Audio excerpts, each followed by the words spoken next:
Meanwhile, New Zealand police late today warned the outlook was bleak for the 29 miners still missing 4 days after an underground explosion. The grim news capped a frustrating day for families and friends as a robot sent into the mine broke down and an exploratory borehole was slowed by hard rock. For the latest developments, I spoke to ABC correspondent Conor Duffy in Greymouth. Conor Duffy, what is the latest news from the operation there at the mine? Well, Tracy, as you can imagine, every one of these 4 days since the explosion on Friday has been particularly hard for the families, but today would have to have been the worst.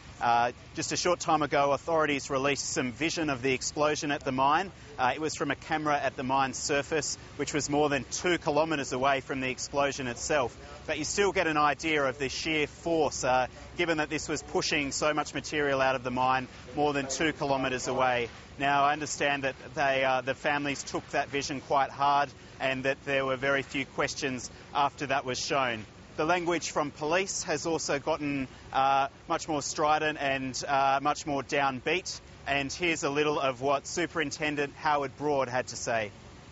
As this situation continues, the situation for those who are below ground is bleak and gets bleaker by the hour, by the day. And as everyone involved in the operation has in their hearts, that is our most frustrating situation. Our hearts go with those families who have loved ones who are in the mine.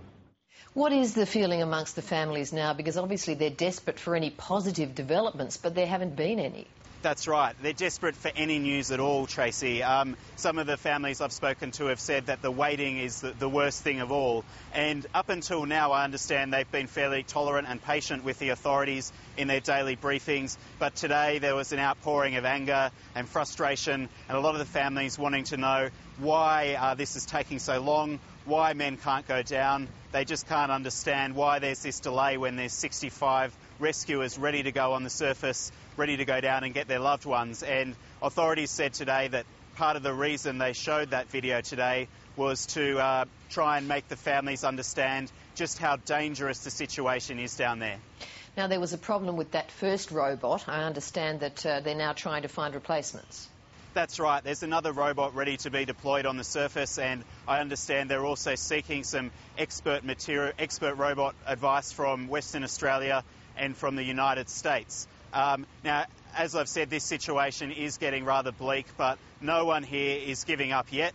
And here's a little of what the mine's CEO, Peter Whittle, had to say a short time ago about why there's still hope. The survival or otherwise in a blast of that nature depends on where you are and what structure you're behind or where you're standing. Daniel was only a couple of metres off the road and not in the direct path of that blast, and he was knocked into the rib and knocked to the ground, but got up, and it was the gases in his case that knocked him out, and he woke up from that. The other thing that sustains my hope is that we still have a compressed air line going underground. We don't know where it goes to.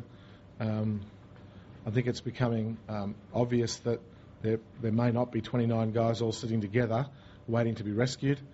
How many of them are, I don't know, but those are the ones that I need to rescue, and those are the ones that I'm waiting to see.